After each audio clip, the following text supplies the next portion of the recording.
Welcome to the Spawn Chunks, episode number 132 for Monday, March 15th, 2021. My name is Joel Duggan, and joining me, as always, is my friend Jonny, but you may know him better as Mossy Pixelriffs. Hello, sir. Hello, I am indeed covered in moss. What day is it?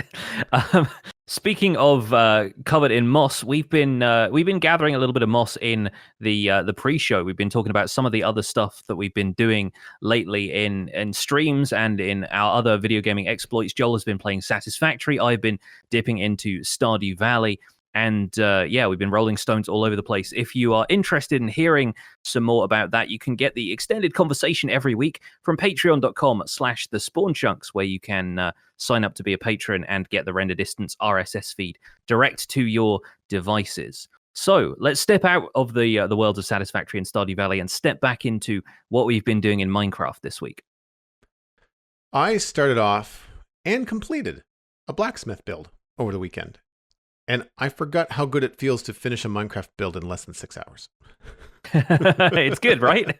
Those little builds actually feel good when you've been working on mega projects forever. I should try that sometime. Oh, man. Look, I mean, even the bridge, which is not that big of a project, took 12 hours or 14, 16 hours. I can't remember. It was 2 weekends, which is roughly, it's 16 to 18 hours, depending on how long I'm playing and what's going on. And it still took me a long time. It still took me longer than I felt necessary, but I chalk that up to I have very little experience with interiors, and so I tend to mull them over and have a lot of trial and error going on in interiors.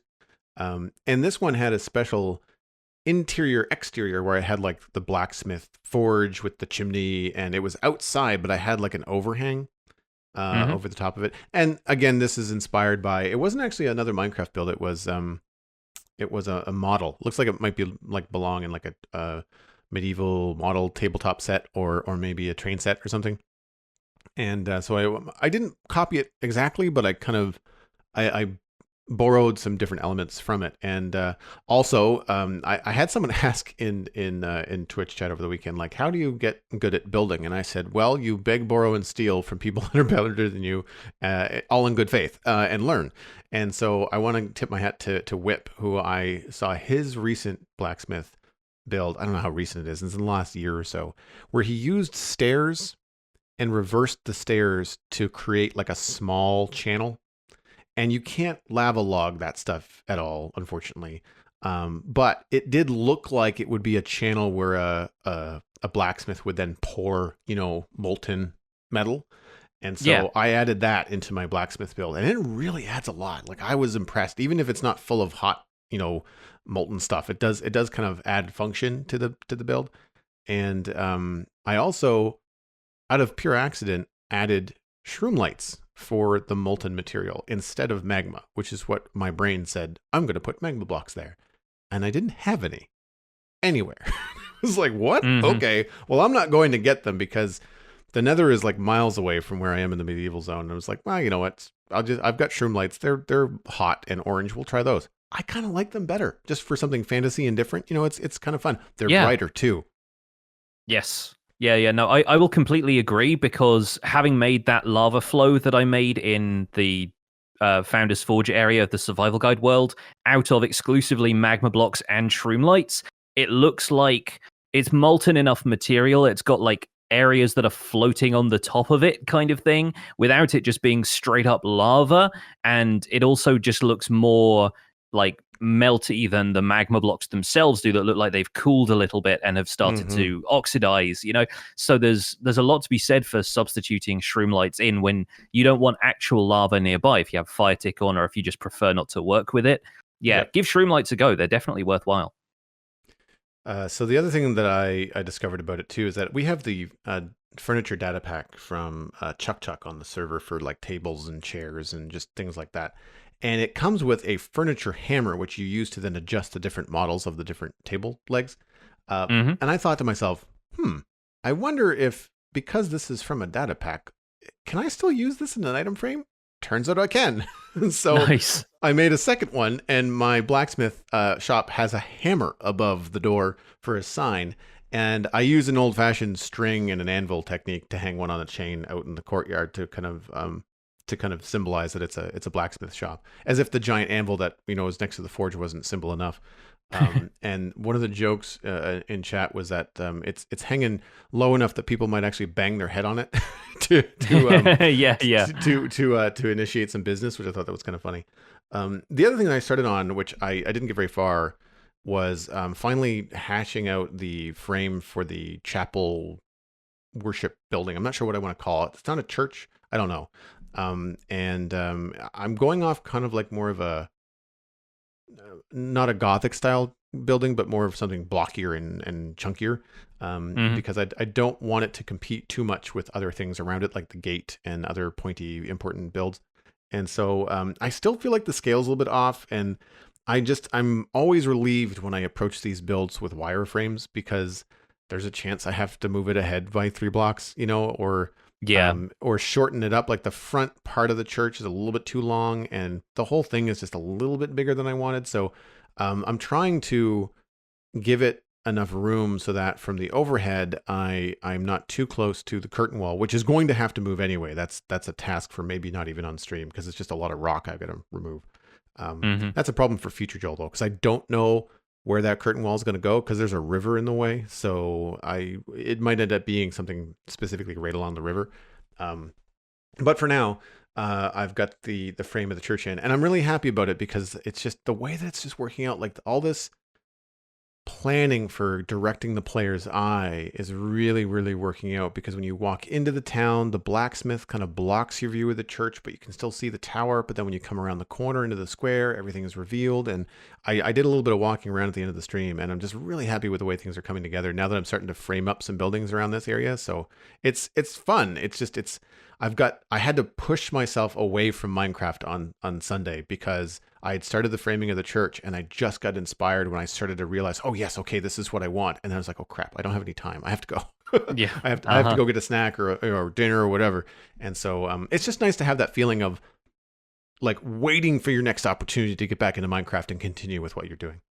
Oh yeah, having that momentum is great. It's the kind of thing that's it's almost the reverse of the burnout situation, where you're just like, you've got those ideas and it's just finding the time versus trying to find ideas with all the time you have lying around. So yeah, no, that's a good feeling. I'm glad that it's got some momentum now. What's been pushing you forward in Minecraft?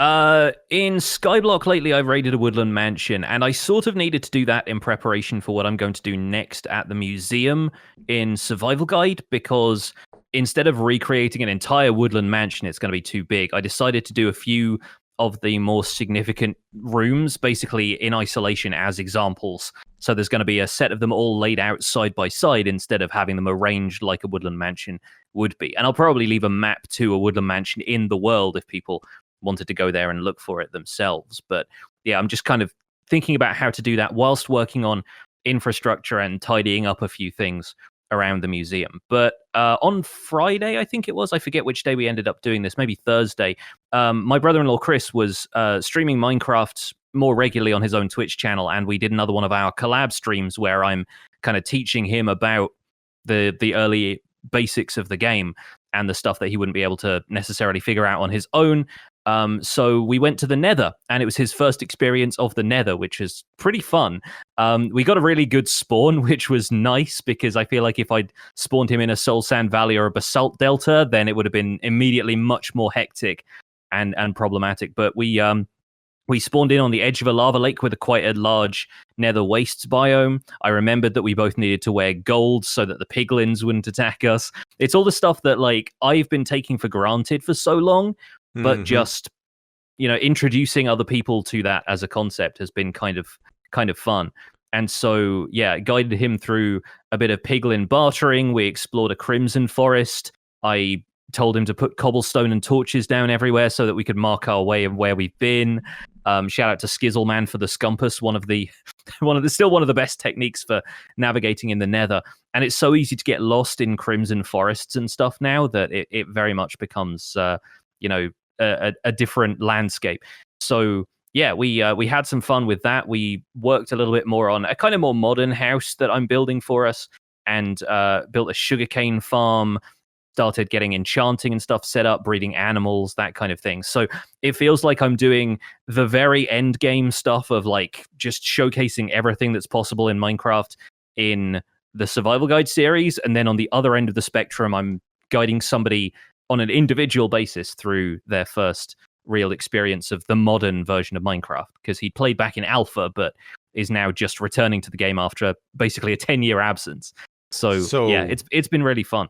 When you say first time in the Nether, you mean first time, like oh yes, ever? Yeah, nice. never been to it before. I think he'd seen it a couple of times if he'd like popped into streams or whatever, but had never really given it much attention. And so he was like, "So that's a ghast, right?" And I'm like, "Yes, it is, duck."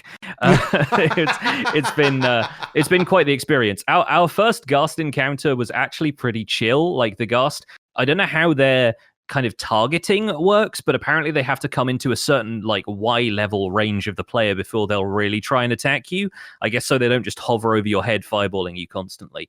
But this one actually just popped up from over a ridge, floated over, didn't attack us, and then floated away again. And I was like, that was the most serene ghast encounter I think I've had for a long time. So that was pretty fun. The rest of what I've been doing on streams lately, we will get into later in the show, because we have a whole lot of news for you about a certain Lush Cave biome. Yes, moving on into that news, the Minecraft Java Edition Snapshot 21W10A dropped last week. We'll have the link to the show notes and the link in the show notes to the Minecraft.net article. I'm going to quote a little bit from the beginning. This snapshot brings fundamental changes to our rendering pipeline with the introduction of the brand new tech that is OpenGL 3.2. On top of that, we're finally introducing the Lush Caves biome. There's an important note about this snapshot for those of you with older computers. With the introduction of OpenGL Core 3.2, there is a chance Minecraft Java will no longer run on computers that do not meet the minimum system requirements. Those minimum system requirements are again linked on the Minecraft.net article. New features in 21W10A: added Lush Cave underground biome, added cracked deepslate bricks and cracked deepslate tiles. There is now an infested variant of deepslate found in the underground, so you can have your silverfish all the time. Yay. While they will not generate in the world, deepslate versions of copper, emerald, and coal ores have been added for use by creators of maps and data packs. Lush Caves, currently only available in single biome worlds.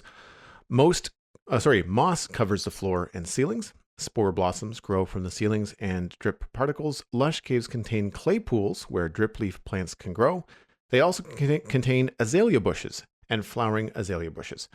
If you find an azalea tree overground or in a cave, there is a lush cave beneath it. Cave vines will grow with glowberries growing from the ceiling of lush caves. Changes in 21W10A.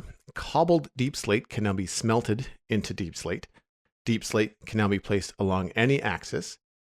Lightning rods can now be waterlogged. Fossils in the deepest parts of the underground generate with deepslate diamond ore instead of coal ore. And updates to some of the deepslate ore textures. There's an image along in the show notes on Minecraft.net.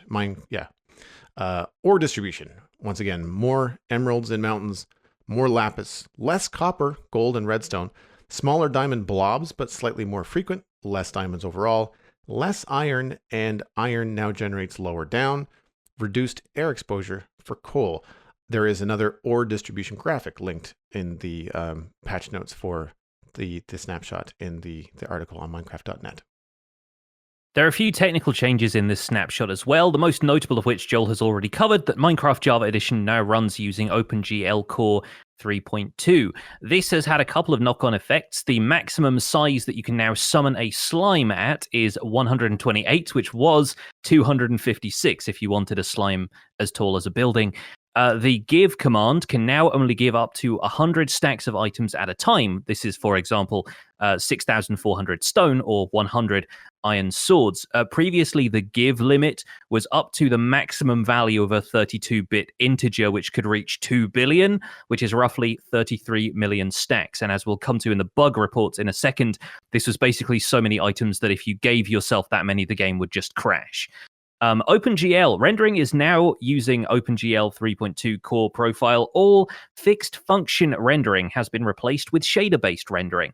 Shaders are now included for all supported render states.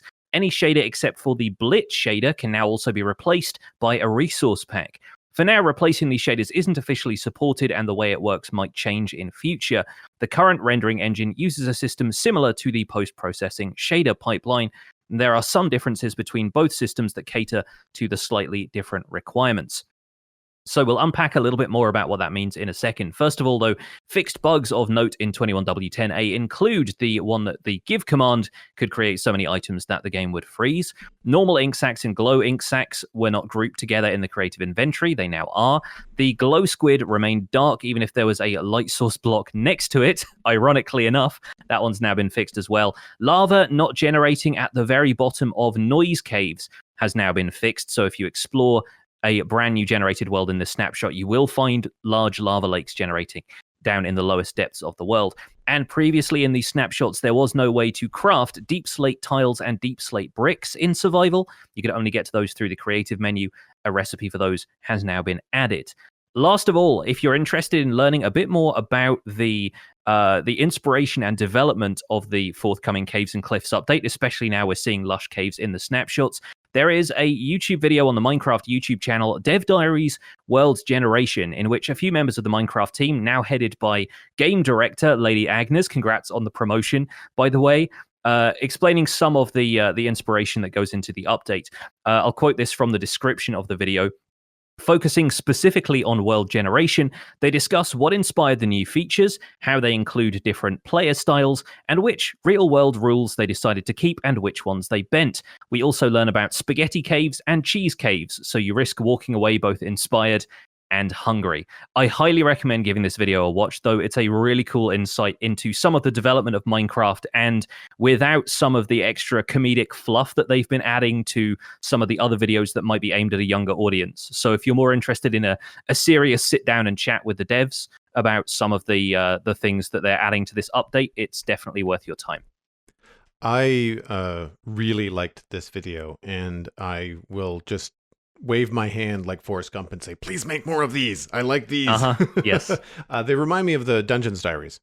Yes, I was exactly going to say that. It's very similar to the approach they've taken with the Minecraft Dungeons Diaries. And yeah, I really like seeing a bit more game design insight and some unique perspectives that each team member can bring to it, because Agnes obviously has the bigger picture in mind, but is coming from the background of being quite involved with the gameplay development process. You have Henrik, who is a gameplay developer and is in charge of a bunch of the new features. I think he was working primarily, at least from what we've seen on Twitter, on stuff like dripstone caves.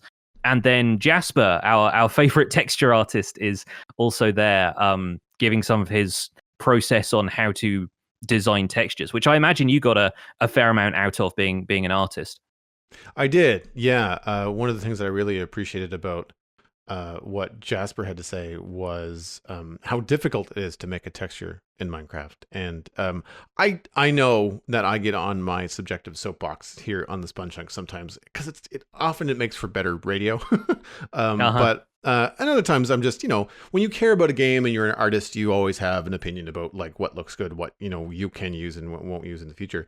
But I just, I want to make sure that people always know that I hope everyone appreciates the artistic challenge and the work that goes into trying to balance textures in Minecraft. And I think we've seen a really cool workflow over the last few weeks between where it was Grimstone back when it first came out, and it is now Deep Slate in its current version in this snapshot. And you can see the progress. Like, you can see the exercise of the fan base and players is kind of like, just hold your horses. This isn't the final. Mm-hmm. Like, we're going to watch this change over the weeks to come. And really every 7 days or faster, we've seen different iterations from Jasper on Deep Slate.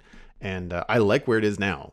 I like the inside baseball about how the caves generate, like why they're called spaghetti and cheese caves, and it kind of helps you wrap your head around what you can expect in the world, knowing how they're doing it.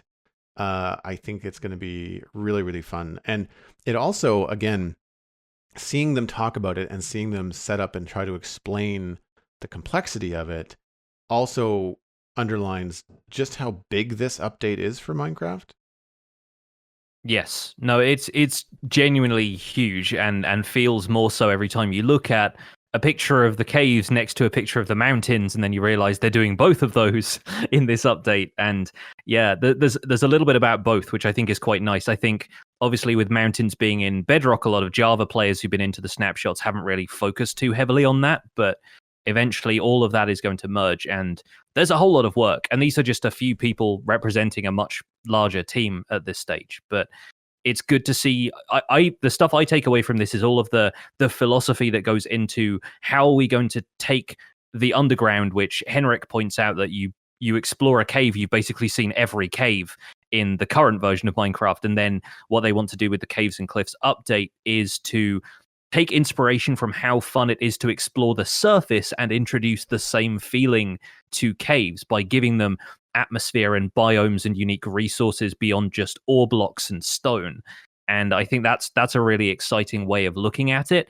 At the same time, you have Jasper pointing out that caves don't have trees generating in them because they didn't want to just copy the surface downward into the caves, because then it'd just be like exploring the surface again. Caves have to have their own character and their own resources separate from the surface.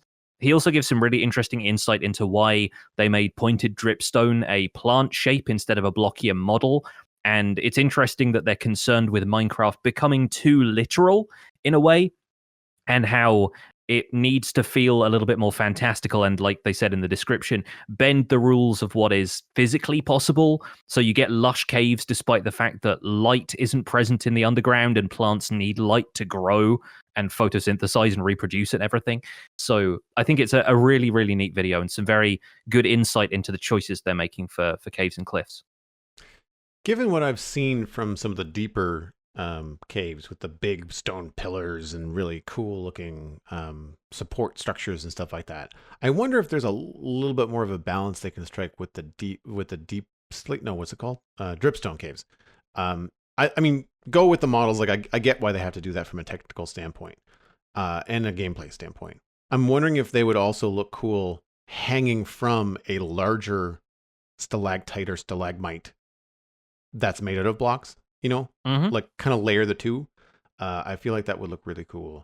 So I'm really interested to see what a dripstone cave texture or sub-biome would look like in a large cheese cave in the deep dark, or not deep dark, in the deep part of the world. What are they calling the underground? That's the thing. That's something I wanted to bring up because we don't have terms for that anymore. We're so used to referring to like Y16 and below in a current world as like quote unquote diamond level.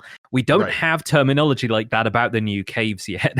And so I've been thinking of it as stone level and then deep slate level now. But Deep Slate has 64 blocks worth of range. We don't know where the Deep Dark fits into that yet.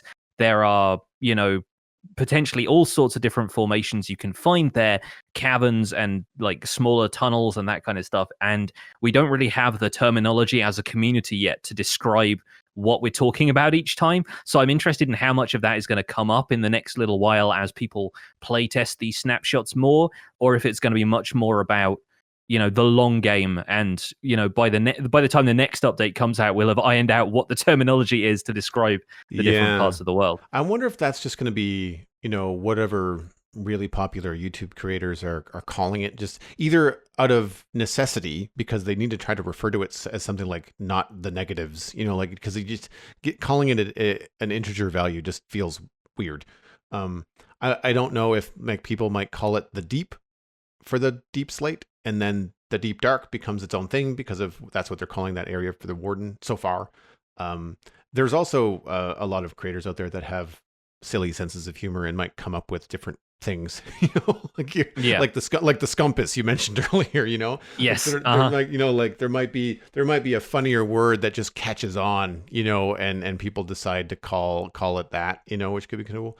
Because I think I keep on calling it in the underground in my brain, but then that doesn't differentiate it from anything under Y63, right? Exactly. As soon as you're under grass, you're underground. It doesn't really matter. But yeah, it's an interesting way to see, how the Minecraft, subculture is going to identify and not navigate, I guess, the new new areas. Yeah, there is no in-game terminology for it, at least. So we are No. left to our own devices when it comes to that stuff. How do you feel about the new ore distribution? Yeah, I'm thinking it's a lot more balanced now to me. Like I've been mainly playing the Snapshot in a Lush Caves only world, so it may be that I saw a few ores might have been hidden underneath moss carpet, which actually grows over them, even if the moss itself doesn't replace surface level ore. Oh, But interesting. yeah, I didn't find any diamonds exposed to the air until I got about halfway through Deep Slate cave levels, so sort of down around Y negative 20 ish. And yeah, it was more like caving in existing caves, but just spread out over a broader range. There was much less iron generating on the surface. I think they decreased the amount of iron that was just surface level around like Y40 to Y20, which was kind of where the peak of iron is. And it seems a lot more balanced to me. I have yet to see what it would look like in a less lush world, because honestly, generating lush caves in the single biome worlds, they are absolutely everywhere. There's barely a patch of cave that isn't covered by them in some form or other. So it becomes a little bit overwhelming, and that tends to be all you see. In a more balanced world, I don't know how it's gonna figure out, but it seemed a lot more like there was the potential for ore blocks to be behind the walls and not exposed to the air as much, and the occasional vein would peek out, giving you a chance for where to look. One other thing they posted in the dev diary, one other thing they brought up was that there are going to be basically large veins appearing as a rare occurrence, almost like a fossil does, or a generated structure, something like that, where they're going to be infrequent, but once you find a cluster of terrain where there is a bunch of a certain type of ore all in one place, that might be a vein to follow and start digging around in that area, excavate more of the rock, because there's going to be a higher, generation threshold of diamonds or copper or whatever it is you're looking for. I think they had a copper vein as an example in the video, but that might be something to look for later on. I don't think they're introducing that into these snapshots quite yet.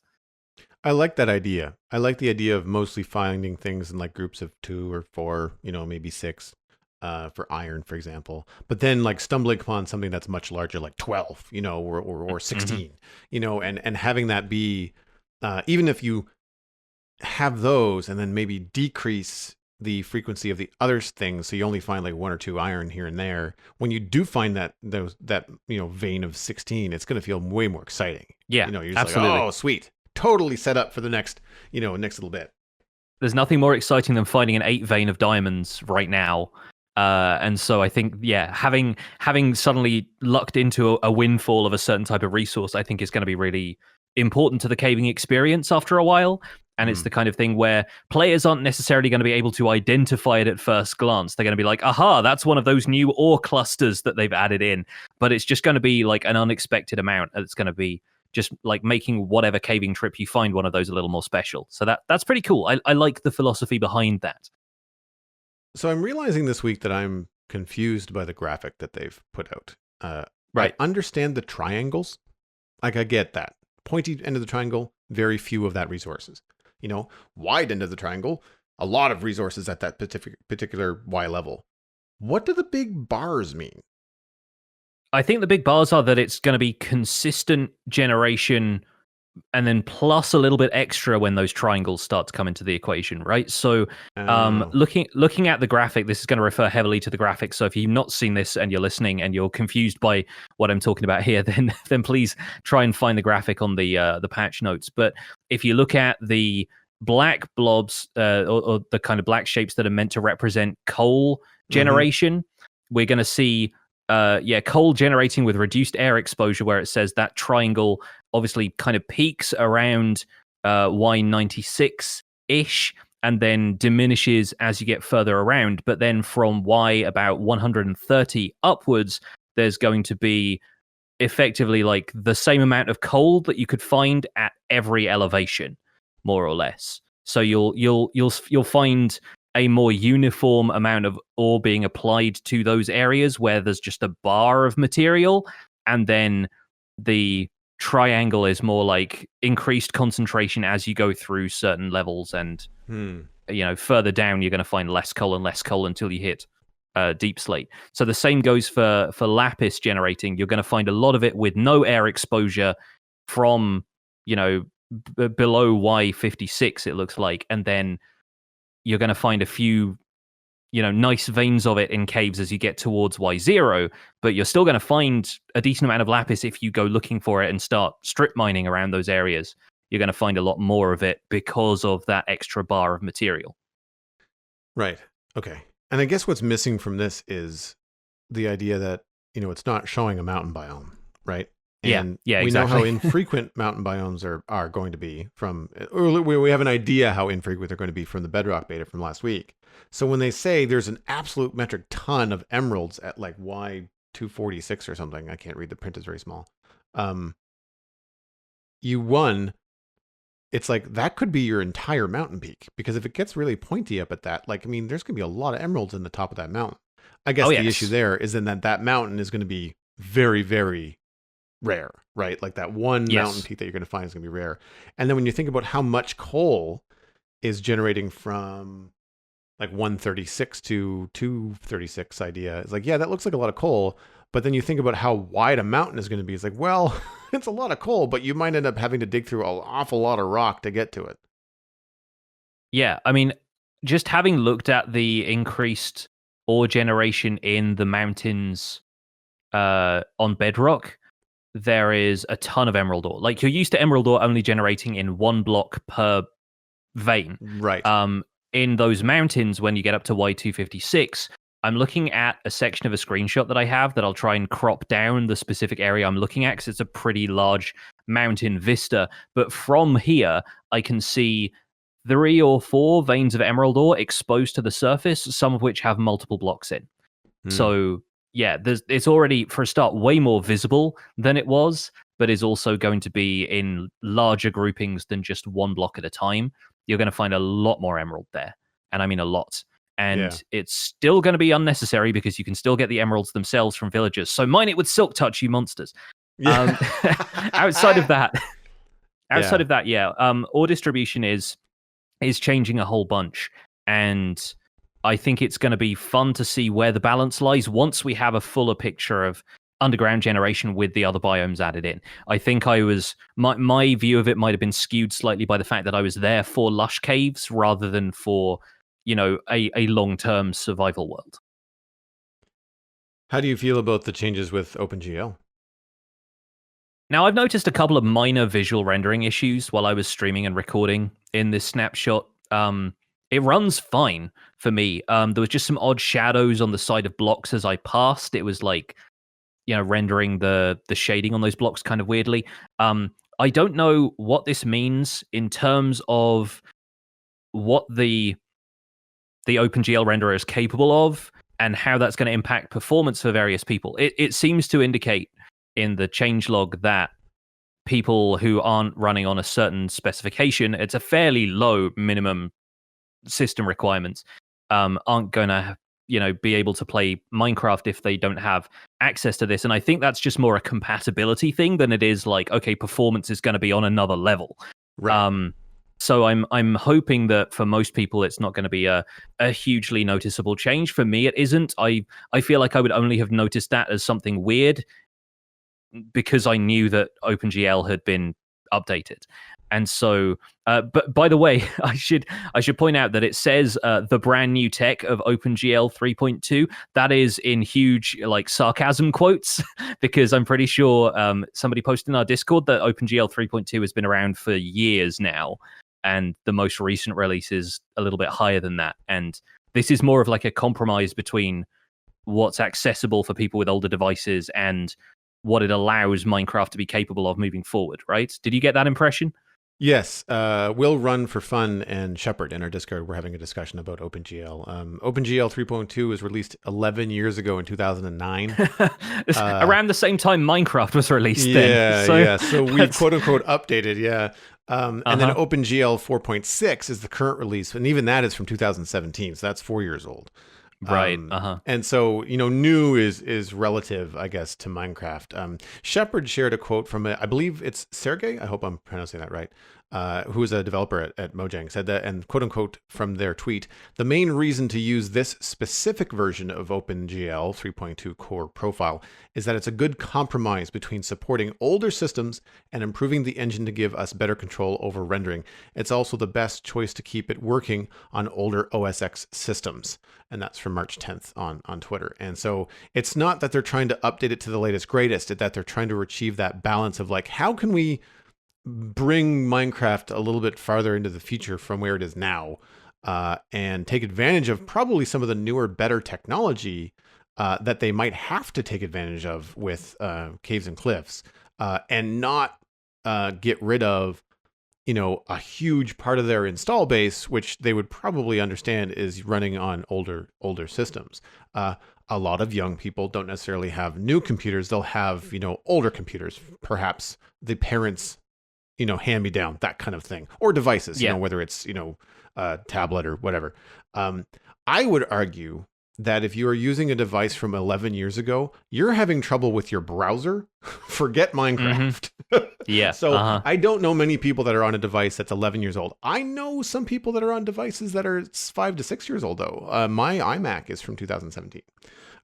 Yeah. So, that's a viable piece of my studio equipment. It should not have, trouble running Minecraft. I play on a PC now, so I haven't really run Minecraft on it in a long time. But those are the kind of things that I think they want to make sure that for people that have invested in their computers to run Java Minecraft in the last 5 to 6 years, that they don't cut those people out.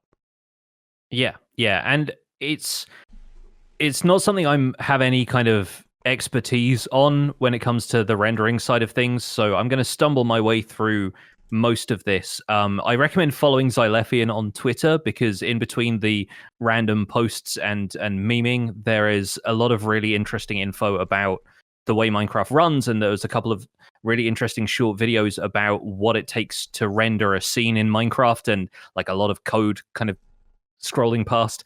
And Xylephian has actually been working on producing some test shader resource packs, and we should try and divorce the idea of what we think of as shaders in the Optifine sense of like a shader pack that changes a bunch of the environmental rendering, introduces, realistic-ish lighting and, waving water and waving leaves and that kind of stuff. But waving water and waving leaves were part of a blustery day resource pack that Xylephian published for people to test. And this wasn't an official part of things. It's not going to be added to Minecraft. It was just, this is what the community can potentially do with this if they want to mess around with how the shaders work.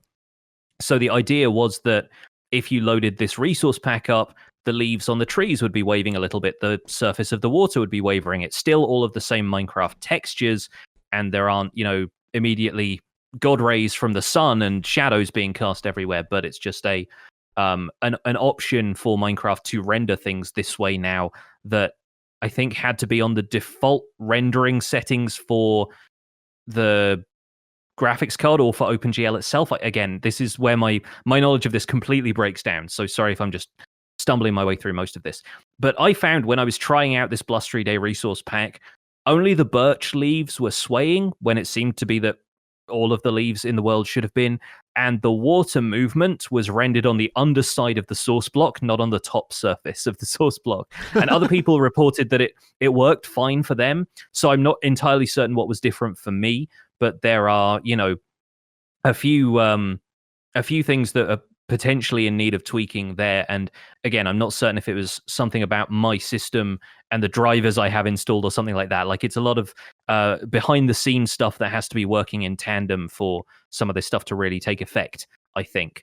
But obviously they're interested in moving the technology forward a little bit whilst still being inclusive of players who've been working with older hardware for a while. I think it's ultimately going to be a good thing, and it also opens up the opportunity for more people to introduce more environmental effects using resource packs instead of just changing textures and sounds. You can now, I think I've noticed a couple of people in the community messing around with like adding fog to the overworld a little bit more, like mist kind of drifting through the trees in a forest instead of just render fog. And so, yeah, more environmental stuff like that seems possible with this version of OpenGL than it was previously. So that can only be a good thing. Yeah. I'm excited for potentially like community-driven shaders that are as easy to install as texture packs, which most people know how to do, and hopefully lighter on the system. You know, because most people they like, oh, I wish I could run shaders, but they can't because they get 20 frames a second or something, and it's really hard to play. And I mean, I'm the same. If I'm on the Citadel and I'm taking screenshots, I use a shader to do that. But like flying around is a little bit rough because I have something crazy like volumetric lighting and like all the bells and whistles. Because it's not meant for me to play in; it's meant for me to take a pretty screenshot. And at least not on my current setup. I'm not a big fan of wavy leaves in water. Sometimes I find that the constant wobble of it just looks like a wobble as opposed to wind to me. But that's just an example that Xylephian put out there. I love the idea of fog in the trees, though. Something that I was jealous of, and I don't think I got a chance to mention on the show last week, was when watching Jersey Boy, when it snowed in Bedrock, the leaves in the taiga forest went silver. And I was just like, that's amazing. I wish we had that in Java, you know?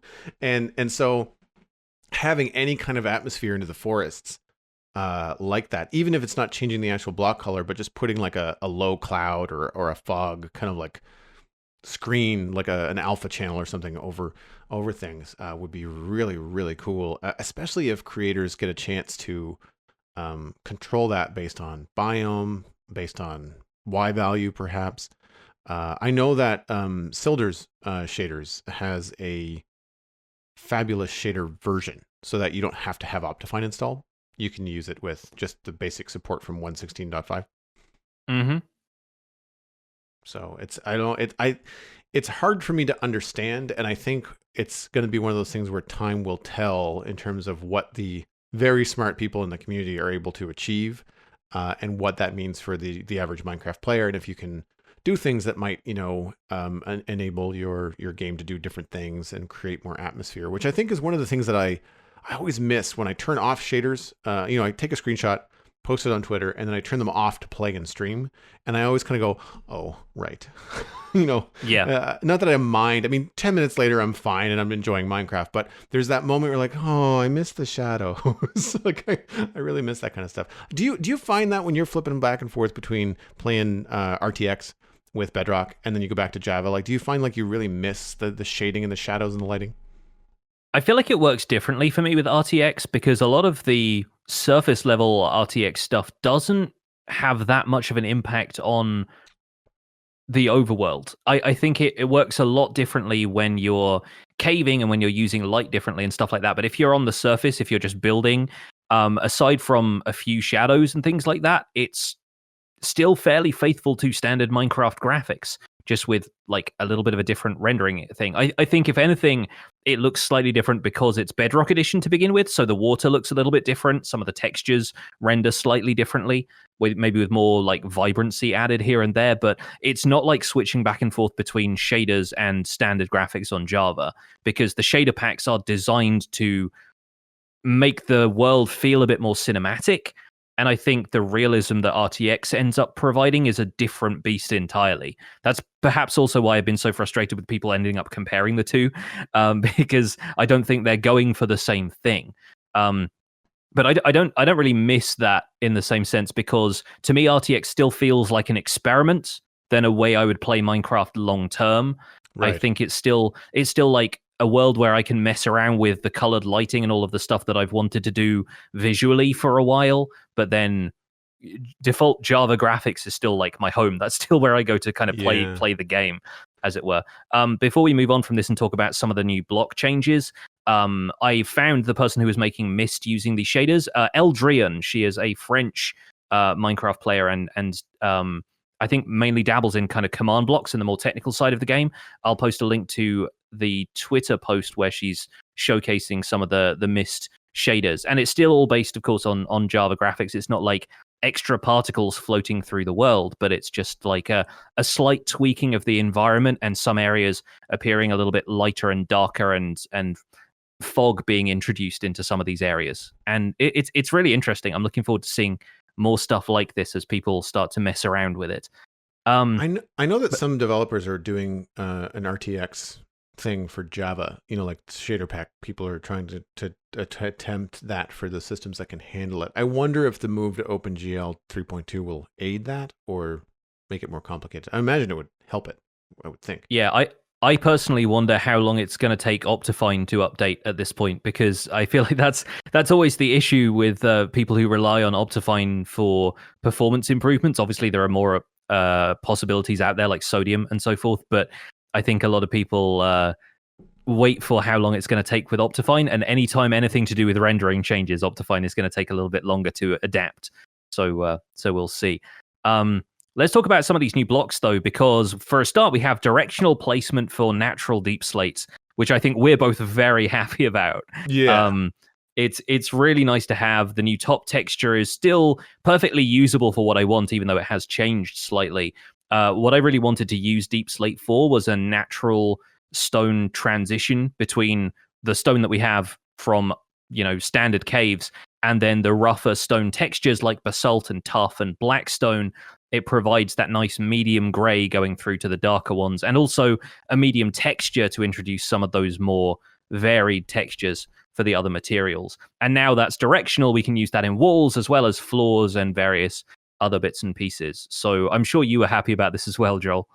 Yeah, no, I like the texture change. I like the directional change is great. I think that's the kind of thing. It's just a good compromise between getting what Mojang wants out of the cave generation, in which it doesn't look as noisy if you have a different top texture to a side texture, and in natural generation, but then giving the players the opportunity to place it much like a log, and then get a different side of things. I feel like it operates more like a wood block than it does a log block, because, correct me if I'm wrong, but it doesn't work like a log where you can control the textures precisely. It's like you're going to be stuck with one side being vertical and the other side being horizontal, or vice versa. I think it does still place directionally based on like the 6-axis, because Okay. I got the sort of stripes in it. There are like very faint kind of striations in it. I managed to get those placed vertically, but I was having to attach them to the side of other blocks to do that. Right. So okay. I think you can still rotate that top texture, which is again going to be making it a lot more versatile. Yeah. Yeah. You can do think about how, I mean, it's more dramatic and obvious, obviously, with things like, obviously. Welcome to Monday podcasting, folks. Sometimes you just have to call those out so that people don't do it later. With Glazed Terracotta, the cool patterns that you can get by placing it, rotating your character 90 degrees, placing it again, etc. You could get some really cool texture variation with deep slate now doing the exact same thing if you could control it that way. Because one of the things that I find very frustrating with things like planks is that the direction of the planks always run like either east-west or north-south, depending on which way it is. And you can't change that, and I find that challenging. Whereas with deep slate, if you can control that, then it means like if you're running down a road and you're using deep slate, because the deep slate texture does have a direction to it, sometimes it makes more sense for me to have that texture running along the road as opposed to perpendicular to it. Mm-hmm. But I've got nothing but good things to say. Yeah. I think it's a really good addition. We've also now got cracked deep slate bricks and tiles, which are obviously nice to have. They're useful for detail, and I want to highlight Pearlescent Moon doing a makeover of a stronghold using deep slate bricks and adding in the cracked ones, the way you would typically find cracked deep slate cracked stone brick rather. Sorry, in an overworld stronghold, and also like adding in Lush Cave elements to that. So remaking the entire sort of portal room, but using deep slate materials and moss blocks and stuff like that.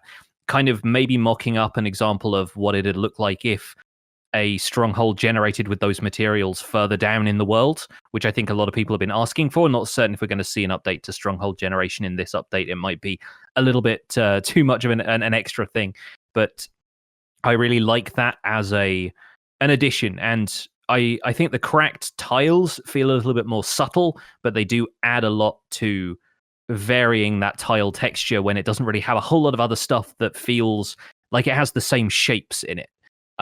So I think it's nice to have some variety in that texture alone, so that we can work in a few areas where, if it's around a furnace, then maybe natural cracks are formed because of the intense heat and that kind of stuff.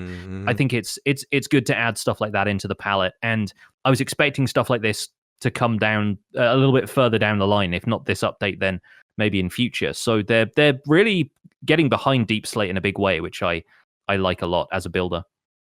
I haven't checked, and it just dawned me now. They don't have stairs and slabs in the basalt blocks, right? They're all just still full blocks. Yeah, okay. Yeah, all full blocks, including the yeah. smooth basalt that they added around geodes now. Mm-hmm.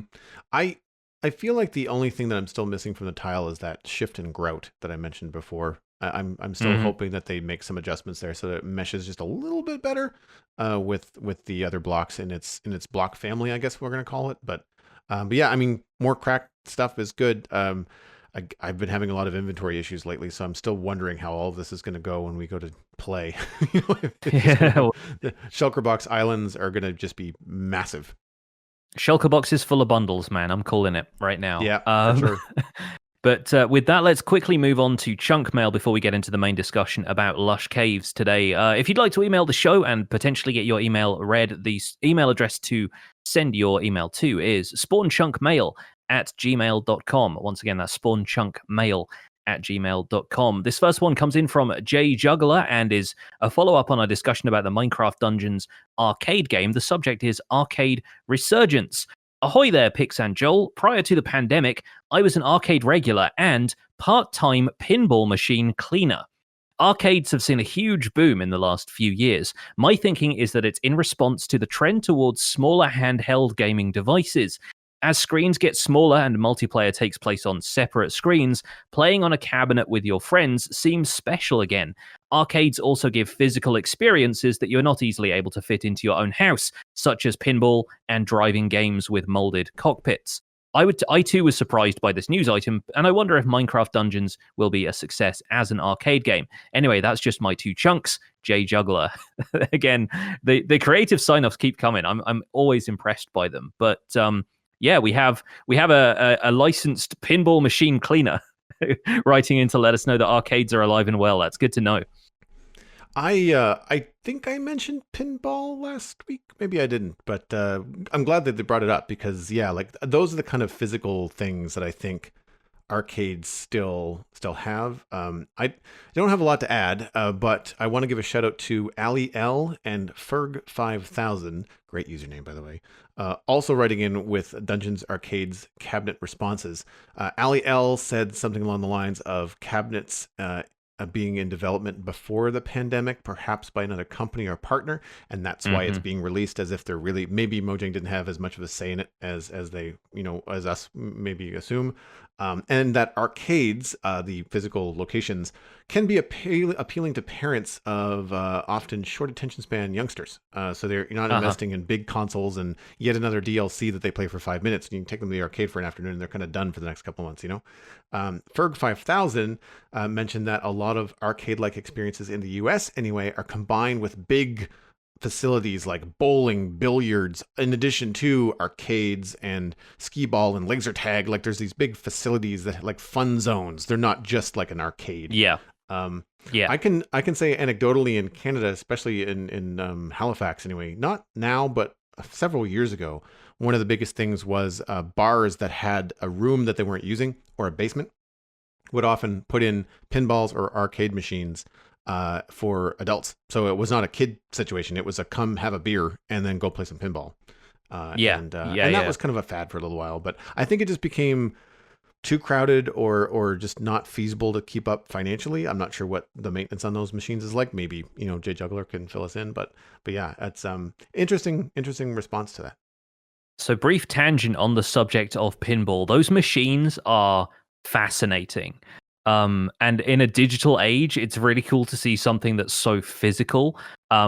If you haven't been following the Slow Mo Guys YouTube channel, Gavin from the Slow Mo Guys did a really awesome video demonstrating how a pinball machine works in slow motion. And he had a physical, I think it was like a Willy Wonka's Chocolate Factory pinball game that he, opens the cabinet up, takes the glass off, slides it all out, and films sections of it with like a probe lens.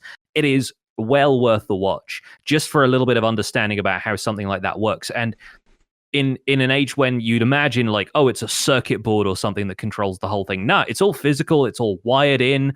There's all of these kind of like valves and solenoids and stuff that are, triggering different effects as it goes. And the scoreboard itself is digital, but the way it's, inputting scores and letting you know what's happened, like all of those components are physical.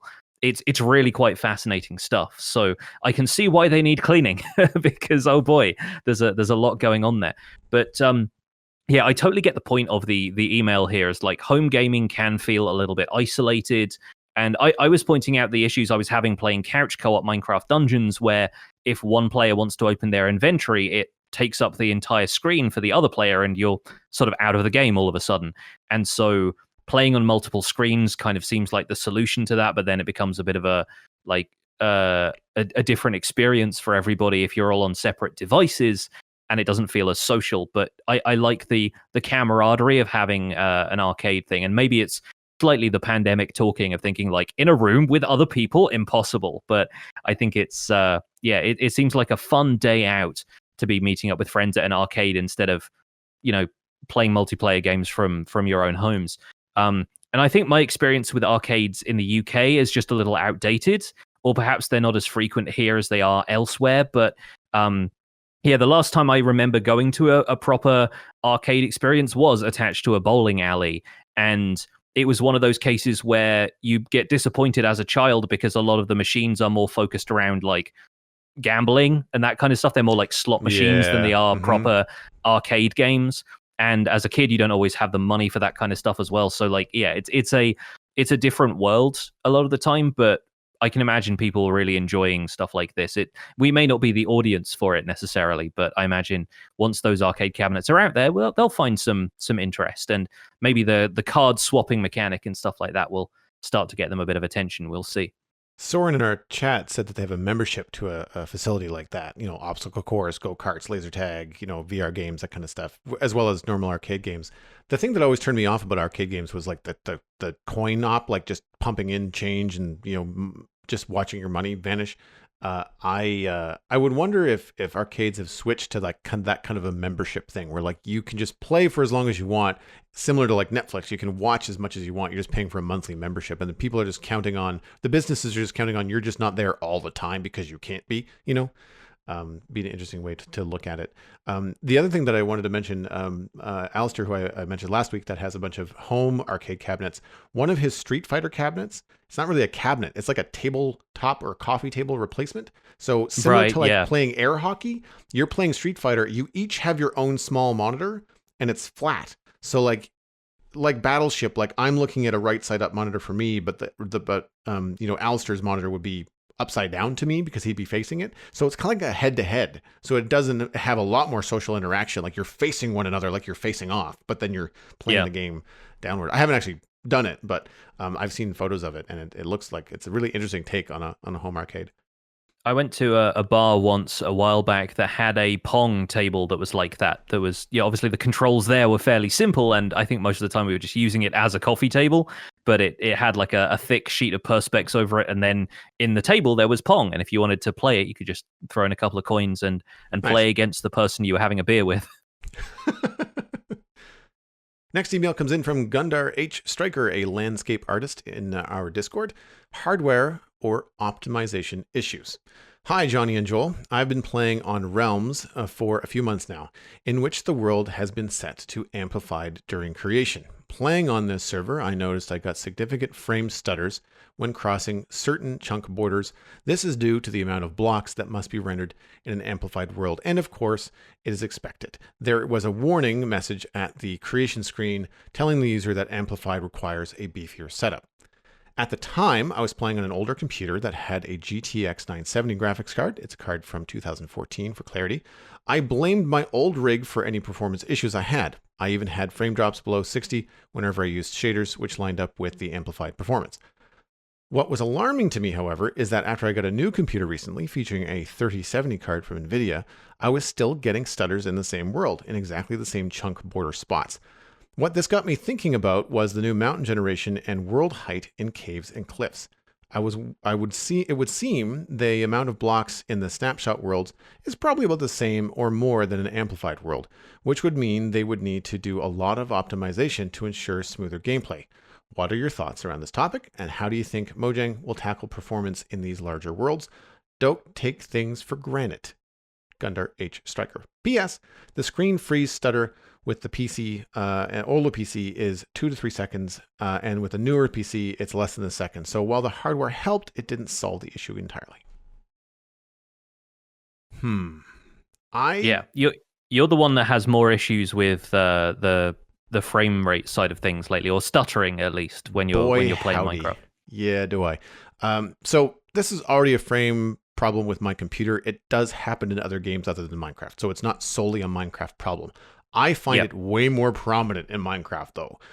And throwing a new CPU at the problem in the fall did not solve it. So I'm pretty concerned for a couple of reasons. One, I'd like to continue to play and consume Minecraft and share it and stream it in the way that I do currently without having to beef up my machine again. Granted, it's part of my living now. It doesn't feel good to have to update, your PC to play Minecraft. My other concern is that I operate 2 servers, potentially involving cost in improving those on the hardware side. The Citadel is not too bad, but we've got 20 plus people on the Infinity Cove server that I run through Patreon. And at a certain point, you can't just keep throwing money at servers because then it becomes a loss, right? It doesn't work out. It doesn't become worth the effort. So we've seen some improvements with Fabric along with lithium and phosphorus performance mods therein. But it makes it playable. It doesn't make it buttery smooth for everyone. I have absolutely no idea how Mojang will tackle performance. However, it has to be at the forefront of their thinking, given the massive changes that they're making to the world. I remember when, Jonny, you and I were talking about, do you think they're going to increase world height? Here's the math on how many new blocks that is. And we kind of, our brains kind of went, it's just, I don't know. I don't know how they're going to do it. I feel like they have to be looking at addressing it somehow. Perhaps the OpenGL 3.2 is part of that, and it's going to help a lot in those situations. I think it's bananas that Gundar H. Striker's new system with a 3070 still have blips with playing Minecraft. I know you have a brand new machine that has a lot of horsepower behind it. How does this kind of experience happen in your world? Do you have that kind of stuff in the snapshots? Are you seeing any kind of blips with the different versions of the game? I am not. I have RTX 3080. I have a Ryzen 9 5900X. I have some pretty very, very recent gear. I think CPU and RAM are going to play a significant role for client-side stuff. On the server, I expect a lot of it has to do with the server performance, not client-side performance. Again, I'm not an expert on any of this. And I don't know what impact OpenGL 3.2 might have on this. The focus, as they have explained it, in the changelog, seems to be much more on allowing customization of visual effects and programmable shaders, but that might just be part of it. Maybe some of the newer technology there is going to help. I think, as a few folks are saying in our chat right now, it's mostly down to Java single threadingness and a few issues with that because Minecraft needs CPU speed and individual cores need to be pretty fast. So it's going to be down to the server host, I think, down to the type of hardware that they're hosting the server on. If this was with Realms, then again, I don't know what kind of technology goes into hosting Realms. It might be less customizable than it might be with a different dedicated server host. And personally, I would assume there is a significant difference between loading and rendering when it comes to regions of the world, right? So in an amplified world, you're going to have to render a lot of blocks because the player can stand on a mountaintop and look at all of these huge cliff faces and valleys below. So at that point, I think the GPU is going to be doing a lot of work.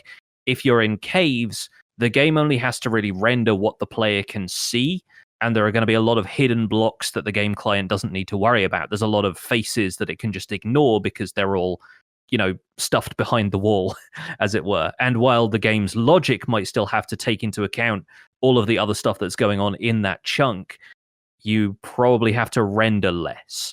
That is my assumption. I don't know for certain. But yeah, I've not really noticed a great deal. I haven't played in an amplified world since ages ago, so I haven't tried it with this most recent set of snapshots. But I've not noticed really any performance issues that were going to significantly impact gameplay. Frame stuttering, that kind of stuff doesn't seem to happen for me.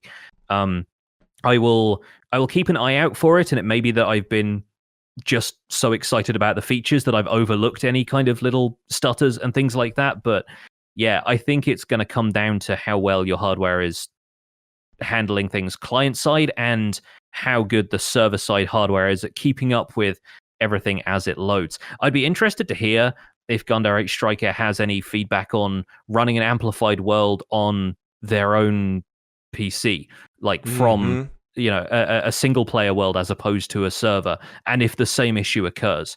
And if it does, then that may be more of an issue with the terrain itself and Minecraft itself rendering that stuff. And obviously you would imagine that hosting it on a server means that all you have to do is log in, and so you're taking some of the load off your computer from hosting and playing the world at the same time.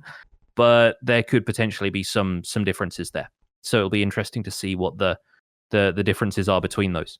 And something that I've learned about, PCs and what might be the problem with mine, which I don't have a way to troubleshoot, is that it could be like a combination of hardware in the PC not liking one another. Like, your motherboard, you might have enough RAM, you might have enough CPU power, you might have a great graphics card, but if your motherboard is slow or broken or whatever, then that might be the bottleneck. And I don't know enough. I'm not technical enough to know the difference. I'm curious about the way things are moving forward. Now, anecdotally, as we move into the discussion about the Lush Cave generation, I did pop in just very quickly before the show because we had this technical email. And I can say that on my older Mac, normally in Snapshots previous, I've had to load Fabric in order to get in there and build and mess around with like new blocks and kind of see what's going on in order to even play without getting a headache. I was flying around very quickly for a few minutes in spectator mode in the Lush Cave generation and did not notice the same kind of chugginess. I don't think it was like 60 frames a second, but I was not getting any kind of like stutters or weird things. So again, that could be just like, the slow progress of the OpenGL, combined with a bunch of other things. It could also have something to do with the single biome thing. I don't know. But yeah, I'm hoping that going forward, that performance will improve and require a little bit less from systems.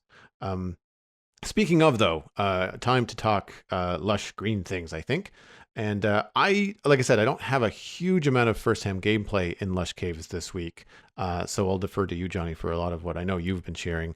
I'm hoping to get into the snapshots, like you, taking advice from you. I want to experience this in a survival gameplay thing. So fingers crossed that this week we get Lush Caves into the regular biome gens. I'm hoping that we get more information about the Azalea trees. I still find that kind of stuff confusing. I didn't find the addition of the Lush Cave biomes to really clarify anything other than, oh, look, Azalea tree, go down. But it doesn't matter if you've got an entire biome filled with the stuff that weren't hard to find anyway. They look absolutely fantastic. Even though I know they're everywhere at present, I love the look of the pockets of light from the glow berries. It's so atmospheric. I can kind of imagine what this is going to look like and how special it's going to feel, because currently we're seeing these cave updates in bubbles. Like, here's the dripstone, here's the deep ones, here's the cheese caves, here's the lush caves. But once they start combining all of this stuff, I feel like we're going to start to really get a handle on what this update is going to feel like. And I'm looking forward to it. What was your first impression of getting under the ground? I mean, exactly the same. It was nice and easy to find a lush cave because they were everywhere. So the first cave you go into is just covered in moss and vines and everything else. But yeah, I think I've been spoiled now by playing a world that was entirely lush cave biomes. I would almost be fine with them being everywhere. It's almost giddy exploring a biome like that for the first time and feeling such an impactful change to the underground. And I'm sure we'll appreciate like a more balanced set of caves when it arrives, but it's just fun exploring a cave. And like Henrik was saying in the Dev Diary video, and it not being that same cave you've seen before. And I feel like dripstone caves, while they are a pretty important change, don't necessarily have the same vibe as lush caves, because it's just adding additional stone types and stone formations. Really, it's not this complete transformation of the landscape into something a bit more lush and green. So yeah, I had a wonderful time exploring lush caves. The first impression they give is certainly a good one. And I think the challenge became finding a way to survive at that stage, because I wanted to experience the snapshot in survival, but since wood on the surface was limited to just those azalea trees and there were no passive mob spawns, I didn't really have any food. So I ended up making do with, there's enough grass around, and there's grass in Lush Caves themselves. It generates when you spawn more moss as well. So you could break all of that down for wheat seeds and then eat glowberries in the meantime. And then I was making a composter to make bone meal out of all of the moss blocks. And that was more or less the only way I could survive, unless, a zombie gave me a carrot or a potato or something like that, and I could grow that instead. But it was tough going as far as the survival challenge of it. It was a little bit tricky, but outside of that, once I really got going and I got some iron, made enough for a shield and could fight some skeletons, that kind of thing, then it became a little bit easier to get bone meal. And after that, I was off to the races. But I think just in terms of the aesthetics of Lush Caves, like, nailed it first try. I'm sure these have gone through various iterations behind the scenes, but in terms of the blocks and stuff that they've introduced to us as players, they haven't really made any tweaks to them since we saw the blocks themselves introduced in a creative format in the creative menu. It still just looks phenomenal. Every time you go into a cave that's decorated that way, it looks gorgeous. I had forgotten that you could eat glowberries until I watched your video. I was like, oh yeah. It's like they're a good light source, but they are really nice as far as lighting up the caves, but then having some emergency food. The problem with them is they fill up the same amount of hunger and saturation as sweet berries from tiger berry bushes do. So they're not a good food source. No, I mean, yeah. it's nice to have them around. They're good in a pinch, but if you've taken any damage and you're trying to regenerate health, you'll need like 10 or so glowberries for it to really kind of build back up again. And I almost wish that could be tweaked, but I think it's also part of the challenge. Mm-hmm. Glowberries don't really... And they also replant the vines. Like, you can't gather the vines even with shears or silk touch or anything. You have to replant them and grow them using glowberries. So there's there's a balance there that I think they're doing enough right now. But I think the cool part about having glowberries around everywhere, and the cool part about exploring the snapshot in survival, was there were fewer mobs than usual in the stone layers, at least, because glowberries lit up half of the caves before I got there.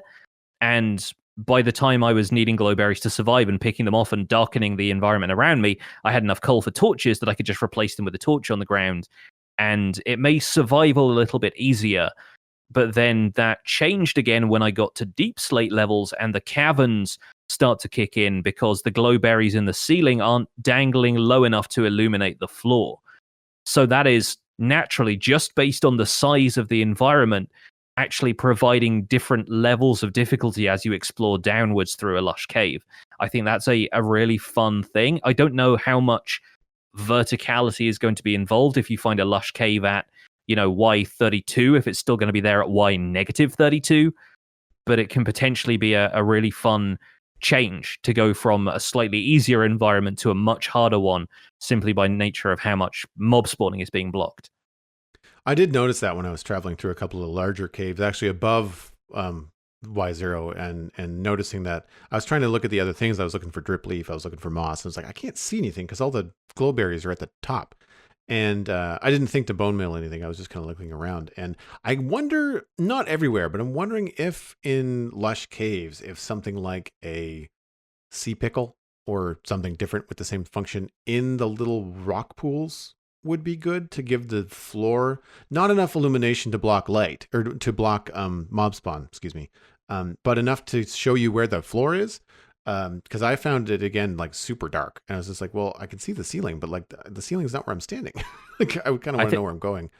I think that's where glow lichen is kind of coming in. I feel like glow lichen is almost not occurring enough, because that's a light level of 7, which doesn't block mob spawns, but still shows you enough of the cave around you. And that may again be down to lush cave generation overriding some of that, but I definitely found it here and there. It's not completely gone from lush caves. So maybe just pockets of light here and there can pop up and show you what's going on down there. It's it definitely, when you get into deep slate caves now, it's a much darker environment, and that in itself has a lot of atmosphere to it. It's just difficult seeing your way around some of the time. Yeah. I'm wondering how they're going to, like, or if they're going to address that. I mean, I again, like, I'm anxious to see things, but then I'm also at the same time probably forgetting a little bit about that nice difficulty scale and making the deep dark parts of the world a little bit harder, a little bit scarier, kind of like Moria, from Lord of the Rings. Yes. Yeah, absolutely. I do love the way that they look around abandoned mine shafts. They really add a cool vibe. I noticed I think in your video, and also in one of the screenshots you shared here in our live chat, like there is an exposed spider spawner. I've only ever encountered them in enclosed spaces. I can't imagine the horror of spiders like being able to spawn on all 6 sides of this spawner at any time, in all places. Just nuts. And this is why people have been writing in for a couple of weeks asking for some sort of solution for ranged lighting, because they don't want to encounter a situation like that. You also can't climb the glowberry vines, so you have to find your way up to that spider spawner whilst it's throwing cave spiders at you from a distance. Yeah, so there's a lot going on. I've really got to hand it to the devs for choosing to continue mineshaft generation through those larger cave areas. We saw a bunch of that in the last couple of snapshots, but now with the extra biomes around it as well, it works so well. I think just having a bunch of oak wood to contrast and like to sit next to all of those extra green blocks, it looks very nice. But I think just having chains hanging from the ceiling or pillars coming up from the floor allows those mine shafts to continue into these different spaces and become almost like the centerpiece for a certain type of cave, or to be hanging out near the ceiling, and then it's something you only notice when you look up, and 50 blocks above you there is an abandoned mine shaft in the ceiling of this lush cave. It's a very, very cool vibe, and I think what they've really done well is contribute to the atmosphere of caving in such an exciting way. When you go down into deep slate caverns and there is a lush cave there, it has like a journey to the center of the earth feel, where it's suddenly this sort of forgotten valley of lush greenery somehow existing down there. And once you find lava lakes with lush cave terrain around it, same thing. Suddenly the terrain has so many more opportunities to it and so many more exciting things to find, and lush caves are a really good example of this. I'm with you on azalea right now. The azalea bushes, the little kind of shrubby ones, still feel like are we going to be able to grow these like saplings? Are we not?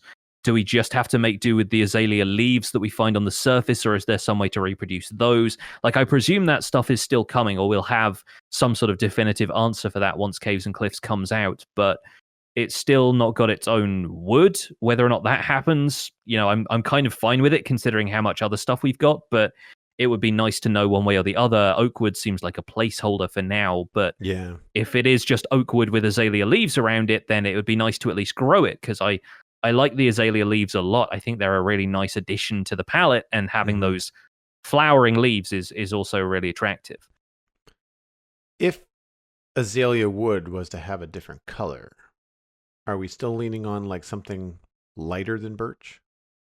Yeah, I think so. I think lighter, maybe moving towards a kind of light reddish white. I'm thinking more along the lines of like flowering cherry type of woods personally. But yeah, there's a lot of different ways it could go, a lot of different options. It could be like a slightly more pink, kind of along the lines of jungle wood, but maybe taken in a slightly different direction to match up with the flowers from the tree. And we know that I think acacia wood isn't really anything like what acacia wood in Minecraft is like. So they can take the name of the tree and then still take some creative liberties with the wood it produces. I just want to see something a little bit different if they're going to add new wood types to it. I think we've had some slightly darker and more saturated woods with the Nether update. I think now is maybe the time to explore the opposite direction. I'm frantically looking on Twitter for the post. I can't give credit to whoever posted it, but I think I was tagged in it. I can't remember. Someone was trying to get, my attention or just sharing it. And it was like, we should have, cherry wood, and I can't remember the other one, but it was basically like a really dark, like a dark gray wood added to the game. And it was just, someone had done like a custom texture, and it was like pink leaves and kind of like a really, really light, subtle, like red, like pinky white log for the cherry. And then the other wood was like really dark. It was like a charcoal looking type thing, along the same tone as like deep slate, that kind of a gray. And it just kind of made me think, like, if Azalea wood was going to have a color, having it be something floral, like a pink or something like that would fit. I think that would be interesting. I can't say that I'd be rushing to build a pink house, but that, like, I a lot of people would. Yeah. Oh no, a lot of people would. An absolute, like, a lot of people would.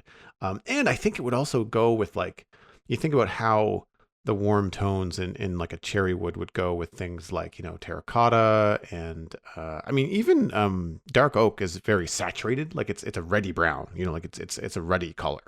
And I think that could be kind of interesting. But like, I'm still a little confused / curious how they're going to handle the azalea stuff, because the azalea saplings don't look like saplings. They look like full blocks, right? They're not the same sort of deal that we have with normal saplings in the game. So I'm curious how they're going to do that. I mean, I'm happy that they're that different. I think it's great. I'm not a criticism. I think it's just really cool, and I'm intrigued. But then I also don't have all the answers, so I'm curious to see where this goes. I like the rocky pools a lot.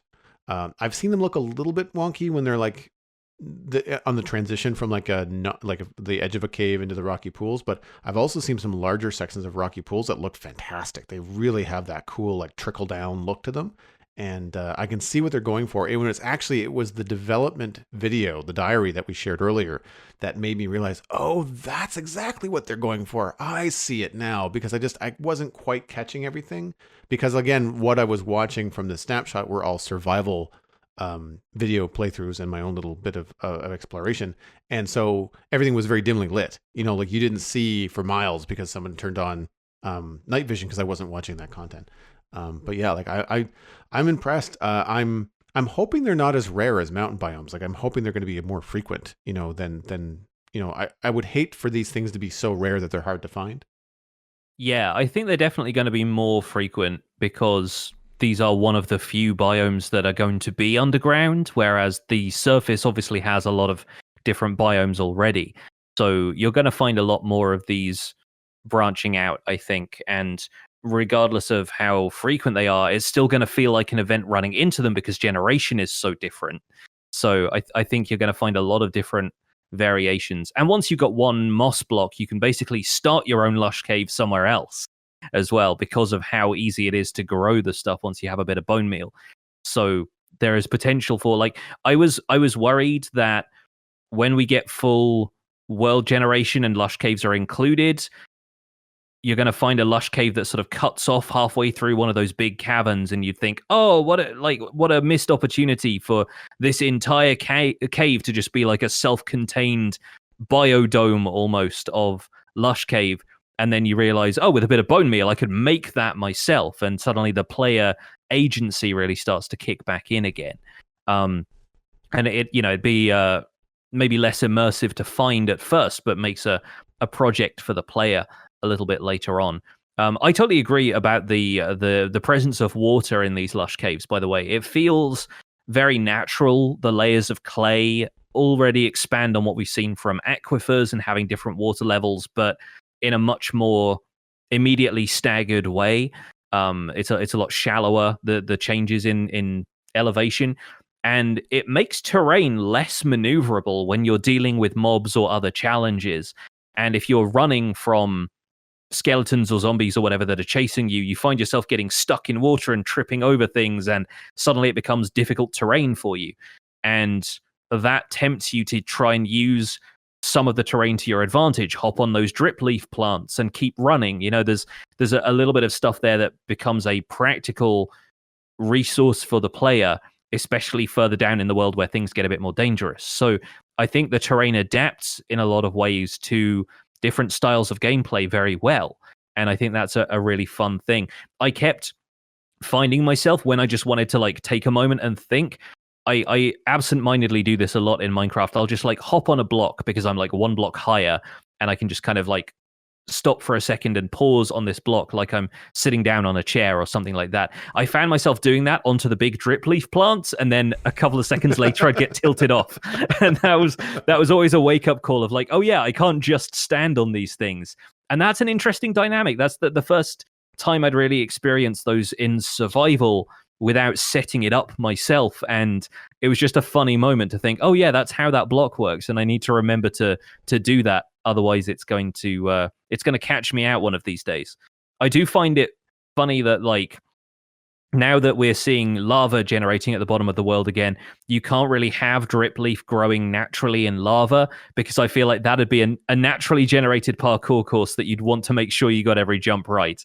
And I expect some people will be using those quite heavily, but I think you have to grow the drip leaf from something. So I'm not certain how that's going to work out gameplay wise. But yeah, just seeing these generating in the world for the first time is really quite fascinating. From my brief exploration of that content in the snapshot where they just gave us the Lush Cave blocks, you have to grow drip leaf on clay. And it has to be or in water. But yeah. Does it have to be in water? Or like water or clay? Okay. Yes, yeah. Clay is technically supposed to be like a slightly wetter block for it. So right, I guess like if it generates around water, so it can pop out of water if it's specifically on clay blocks. Yeah. Nice. Makes sense. I feel that one of the information that I'm missing from drip leaf is like, I know you can bone meal to make them grow taller. Did you spend enough time in and around drip leaf for it to start growing around you? Because I'd like to go live in a lush cave. Like that's kind of like the first thing I want to try and do.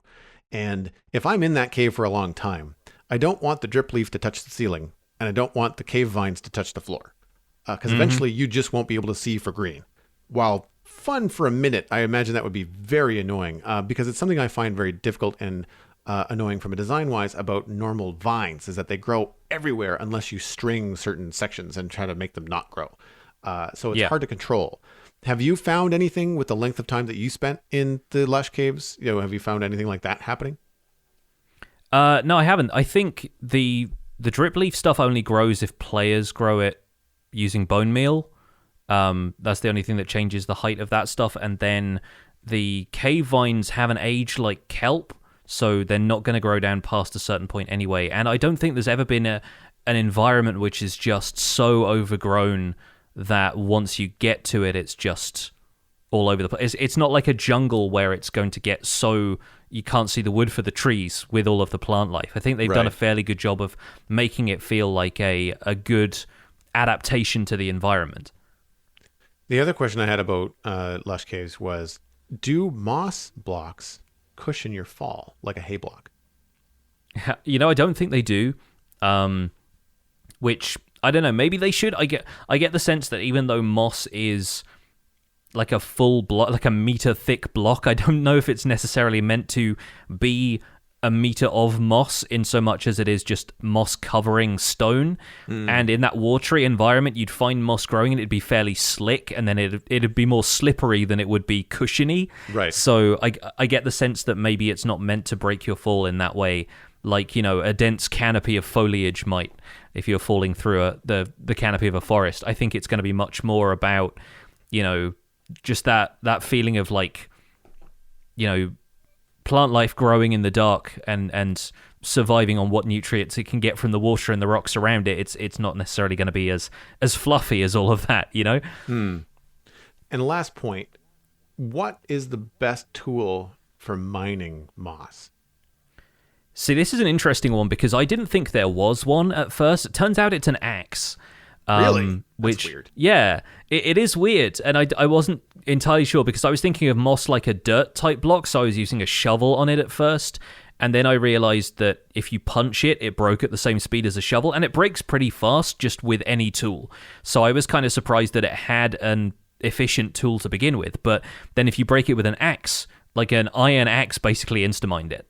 And I don't know if that's going to change, but it's also pretty quick to gather a lot of it, which was good for me because I was composting it at the time. But I think it's good that it has an efficient tool if you're going to be gathering huge swaths of it, which I expect a lot of people will want for landscaping projects and things like that. But just punching it does not. If you want 1 or 2 blocks of moss to get later. Like, don't feel like you have to pull out the axe for it. I think for the most part, it's entirely tolerable to just punch it. So here's my line of thinking, is that in this survival playthrough that I will eventually start, if you're starting off with no endgame gear, you've got your iron pickaxe and you're trying to preserve it, and ores are harder to find because there's less air exposure. If you have access to bone meal by composting moss and then growing more, you could potentially use moss to mine with bone meal and save yourself a little bit of pickaxe durability. Now, you'd have to be looking for ores. Like, you're not going to get the stone, you're going to get more moss. But if you need the moss for growing food anyway, and you're going to be going through and the moss blocks don't overtake the ores, like they just leave the ores exposed, that could be really cool. The difficulty is just moss carpet growing over the ore blocks, but I can see players using that as another mining strategy. It could be a really interesting way of exposing some of that stuff, just going layer by layer through it, and then composting the moss for bone meal afterwards if you want to. Like, not late game, but like, in the early stages where you have the one iron pick and you're looking for more iron. Like, I feel like that could be a viable way. Plus, you're going to need the more moss for food and bone meal anyway, right? Like, it's interesting. It could go the way of using beds to find netherite, right? Like I don't know. A little bit, yes, but no, I can see maybe growing moss over a certain area, maybe bordering it with the kind of blocks that moss doesn't eat, and then just carving away at it could be an interesting strategy. I like your thinking. I might actually have to try that once, like you said, once we get a look at a full world this way, it might be worth using a moss digging strat. We'll see. But as far as today's discussion though goes, I think that's where we're going to leave it, folks. Thank you so much for listening to this episode of The Spawn Chunks. You can find more information about the show and links to some of the stuff we've talked about today at thespawnchunks.com. The music for the show was composed by me, and The Spawn Chunks is proud, as ever, to be a listener-supported podcast. If you get some value out of the show, please consider putting some value back in. You can visit patreon.com/thespawnchunks to join our community. Pledging at any level there gets you an invite to our patrons-only Discord chat and gets us closer to our next milestone goal of having a monthly Minecraft audio hangout with our patrons, just chatting it up with them about what we've been doing in Minecraft lately. We are currently at 238 patrons. I believe we had one coming in during this recording, and it's definitely an increase from last week, so thank you so much for that. Special thanks go out to our content engineers, Fezu Battlecaster, General Patton 82, Greener Canuck, Hunter 555, Jumbo Sale, and Yitz for your support on this episode. Thank you very much.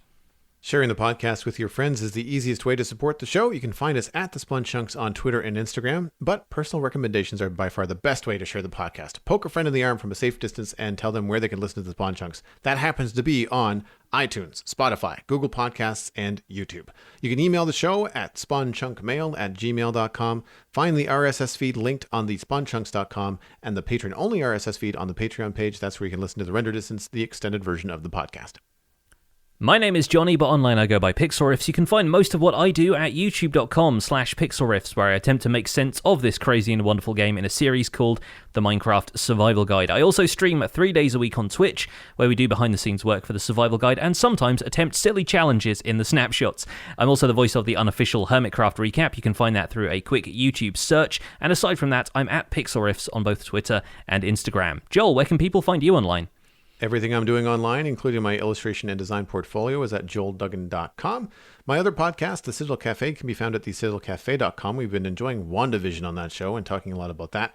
You can also follow me at Joel Duggan on social media, and of course, Joel Duggan on Twitch, where I am building a medieval town in Minecraft and welcoming a lot of new Spawn Chunk listeners to the Twitch chat. It's been really fun to hear from you. So please chime in if you are listening to the show and you come to say hi. And tomorrow, Tuesday, March 16th, I'm going to be doing a special Satisfactory stream with Update 4. Don't miss it. Thanks for visiting The Spawn Chunks. The world outside is infinite, and glowberries are a light snack.